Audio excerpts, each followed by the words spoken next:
The air in the workshop was thick with the scent of oil and brass. Arya meticulously assembled tiny gears, her brow furrowed in concentration. The rhythmic tick-tock of clocks filled the small space, a symphony of time that was music to her ears. She was a clockmaker, just like her father. His memory lingered in every corner of the workshop. Arya lived in the lower districts of Kronos, a city that worshipped time. The city pulsed with the relentless rhythm of countless clocks, their gears driving the very fabric of life. Yet, despite her skill, Arya struggled to make ends meet. The wealthy patrons preferred the prestigious clockmakers of the upper districts. They scoffed at her humble workshop. Still, Arya refused to give up. She poured her heart and soul into each clock she made, each one a testament to her father's legacy. He had been Elian, the most celebrated clockmaker in Kronos. His clocks were masterpieces. They were renowned for their intricate designs and uncanny accuracy. Then he vanished. He left behind whispers and rumors. Arya was determined to uncover the truth behind his disappearance. She clung to the hope that one day she would find him. One dreary afternoon, a courier arrived at Arya's doorstep. He delivered a letter bearing the official seal of the Kronos Clockmakers Guild. Arya's heart skipped a beat. She hadn't received any communication from the guild since her father's disappearance. Trembling, she broke the seal. The letter informed her that she was the sole heir to her father's estate. It instructed her to visit the guild archives. A mixture of anticipation and dread washed over Arya as she made her way to the guild archives. The archives were a towering structure, its walls lined with countless clocks of all shapes and sizes. The air hummed with an almost tangible energy. A stern-faced guild archivist led her through a labyrinth of shelves. Finally, they reached a secluded vault. Inside, upon a velvet cushion, lay a small wooden box.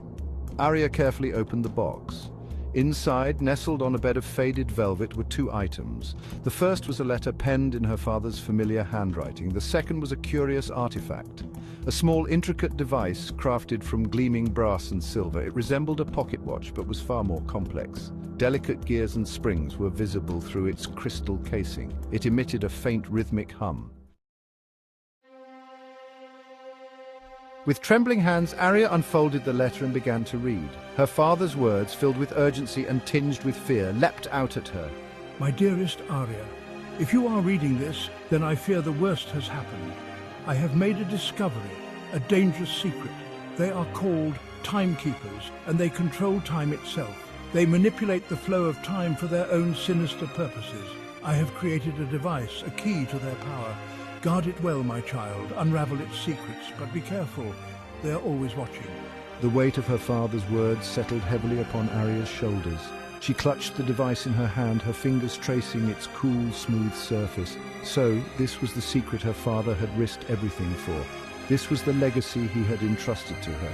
She had to understand it, she had to learn how to use it. More importantly, she had to find out what had happened to him. As she examined the device, she noticed a small inscription on its side. Tempus fugit, time flies. The words seemed to pulse with an energy of their own. Arya felt a surge of determination. She would honor her father's memory. She would uncover the truth about the timekeepers. And she would find a way to use his device to protect the city he loved. Arya's newfound purpose was shattered by a thunderous crash. She looked up, her heart pounding in her chest. Heavily armed men clad in dark uniforms stormed into her workshop. They moved with ruthless efficiency, their faces grim and determined. Their leader, a tall, imposing figure with piercing blue eyes and a cruel smile, stepped forward.